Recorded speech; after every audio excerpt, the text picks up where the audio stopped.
Here with former heavyweight champion Pinklon Thomas. Pinklon Thomas, welcome to Atlantic City. Hey, thank you, man. It's a pleasure being back here. I haven't been here in a few years, but I got nothing but great memories. Before we get to the great memories, what an incredible weekend. You, Tim Witherspoon, Larry Holmes, James Toney, Shannon Briggs, all held slices of the world heavyweight title at one point. Yeah. All basically under one roof. It's an amazing thing. Yeah, I mean, it's nothing like it, man. And me and Tim, we've just been hanging out and having fun. So Shannon, we broke bread together this morning. And James Toney, man, I hadn't seen him so long. We come up together in Michigan. And so, like, it's a grandstand thing, man. And Ray puts on a great event. And I just think this is going to become the #1 Hall of Fame in the country, man, because he do it up. You mentioned Atlantic City, great memories.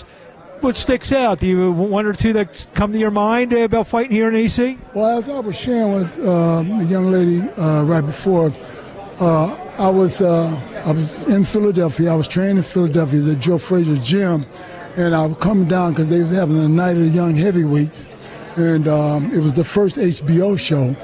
And I trained for a week hard, and I said, well, I know I ain't fighting tonight, so I'm just going to come down, check in the hotel, and check out everybody. And so I came down, I was playing roulette. I think it was at the resort or something. And all of a sudden I heard my name called. And I said, oh, man, nobody know I'm here. So then about 3 hours later, I heard my name called again. I said, let me go up front. So it was Bush Lewis. Bush Lewis was saying, Pink, I need you to fill in for Tex Cobb. Tex Cobb had tendonitis and he can't fight. And I said, yeah, okay. But anyway, the bottom line is how it worked out was that I ended up taking the fight on a 24-hour notice, 18-hour notice. And I stopped the guy, Bobby Jordan, in 5 rounds. And it was the first HBO show. Wow. And since then, I fought Jerry Garcia. I fought a lot of different ones here. And, yeah, Atlantic City was just like, I would skip jumps from Philadelphia here in New York. So I just love the East Coast. I'm in Florida now. So you still keeping in touch with the game at all?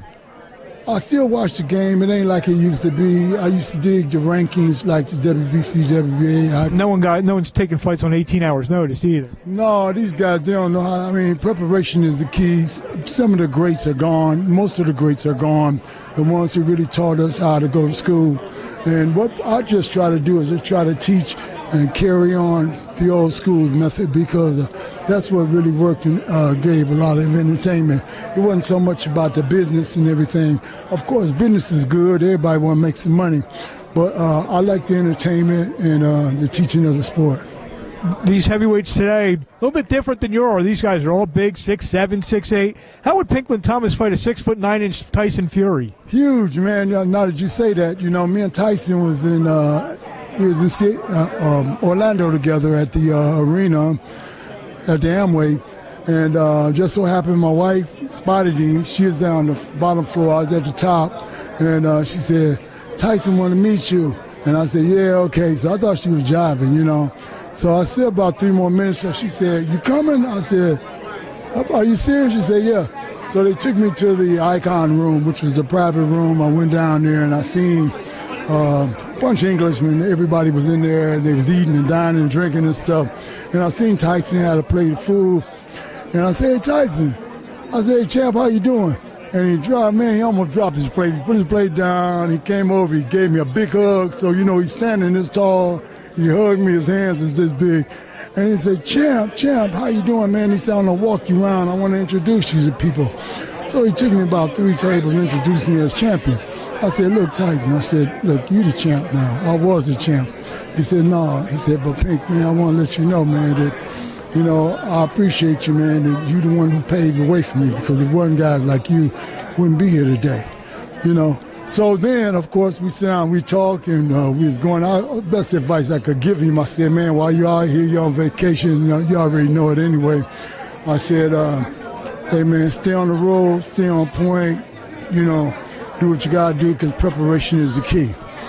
And I looked up at him, man, he's like 6'9" or something like that, and his hands was double the size of mine. I was sizing myself up to him. I said, wow, boy, I'm glad I wasn't around at that time, you know. But, you know, I think, you know, if I had the opportunity to have to do it, to go to school and take these guys to school, I show them a little. I'll pull a rabbit out of my hat. What's that mean to you? We hear about, you know, maybe in a lot of sports for the young generation maybe doesn't know much about the generation or two generations that came before them.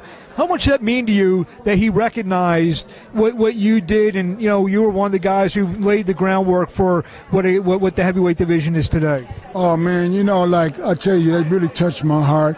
Even Shannon Briggs, the heavyweight. Shannon Briggs, you know, is like probably one of my greatest fans. And Klitschko, we had a thing at the Hard Rock at Fort Lauderdale about 5-6 years ago, all the heavyweights.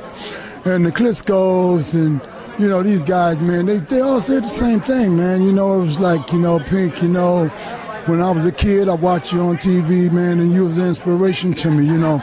So, I mean, that's enough to get you back up and want to go back at it again, you know what I'm saying? Well, congratulations. You had a fabulous career, and we love having you here this weekend, and we hope to have you back for every year coming forward. Thank you very much, and I appreciate it. Thank you, Pinklon. Thank you.